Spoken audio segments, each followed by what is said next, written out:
आज एक एक्टिविटी के द्वारा हम समझेंगे कि एक ग्लास प्रिज्म किस प्रकार से लाइट का रिफ्रैक्शन करता है। हमारे पास एक ग्लास प्रिज्म है और इस प्रिज्म के द्वारा हम समझेंगे कि ये किस प्रकार से लाइट का रिफ्रैक्शन करता है। तो चलिए आज हम एक एक्टिविटी के द्वारा समझते हैं।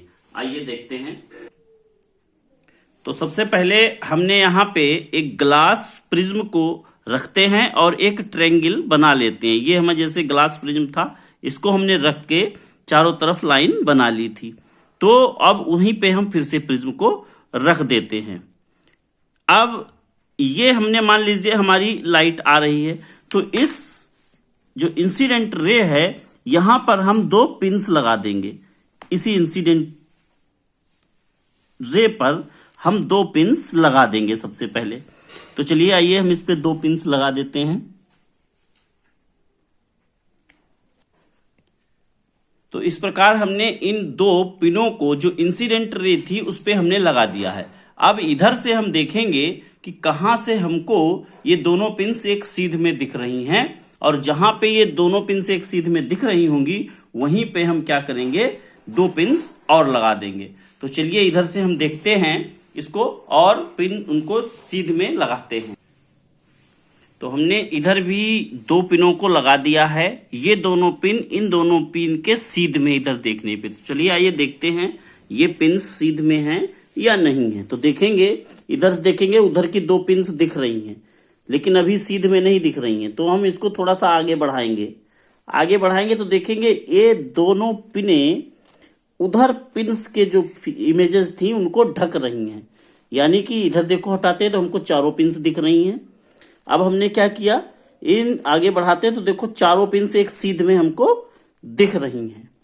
तो अब इन पिनों को हम डॉट्स को मिलाते हैं। तो इस प्रिज्म को अब हम हटा देते हैं और सबसे पहले इन पिन्स को हम निकालते हैं। इन पिन को निकाल के इन दोनों पॉइंट्स को हम ज्वाइन कर देते हैं कि स्केल की मदद से। तो देखते हैं इन पिन्स को दोनों को हम ज्वाइन कर देंगे, जो डॉट थे दोनों जहां पे हमने पिन्स लगा रखी थी।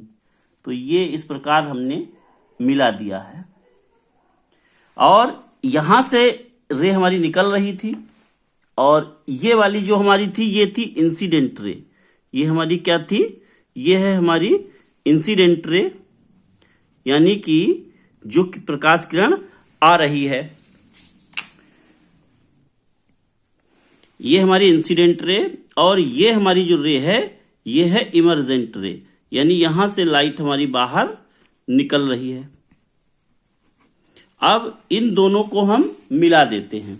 तो हमारा जो ये वाली रे जानी, तो इसको हमें इसका सीधा चाहिए था। यदि हम इसको आगे बढ़ा दें ऐसे ऐसे करके डॉट डॉट करके, तो ये जानी इस डायरेक्शन में चाहिए थी, लेकिन अब ये जा इधर से रही है। तो इसका जो रिफ्रैक्टेड रे है तो ये इनको हम मिला देते हैं, ये इस दिशा में चली जाती है। यानी कि ये हमारा यदि मान लीजिए एबीसी प्रिज्म था, तो ये हमारी ओ पी क्यू आर किरण इस दिशा से आई, इधर रिफ्रैक्ट हुई। ये वाली जो है ये हमारी है रिफ्रैक्टेड रे, इसको हम कह सकते हैं इसका रिफ्रैक्शन हुआ, रिफ्रैक्टेड रे। अब यहां पर यदि हम नॉर्मल ड्रॉप करें इस तरीके से, तो ये हमारा जो है इंसिडेंट एंगल यानी आई हो जाएगा और ये हमारा रिफ्रैक्टेड एंगल हो जाएगा। इसी प्रकार से यहां पे भी हम नॉर्मल ड्रॉप कर सकते हैं, तो ये हमारा इमर्जेंट एंगल हो जाएगा और ये हमारा इधर रिफ्रैक्टेड यानी कि जो इंसिडेंट हो रहा था इस सतह पे, यहां वायु से कांच में और फिर कांच से वायु में किरण चली गई।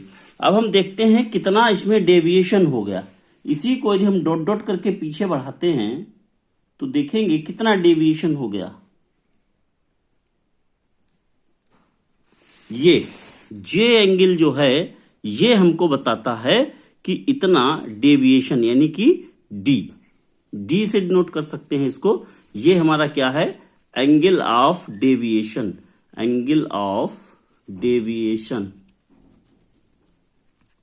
तो इस प्रकार एक ग्लास प्रिज्म के द्वारा रिफ्रैक्शन होता है। ये हमारा प्रिज्म था,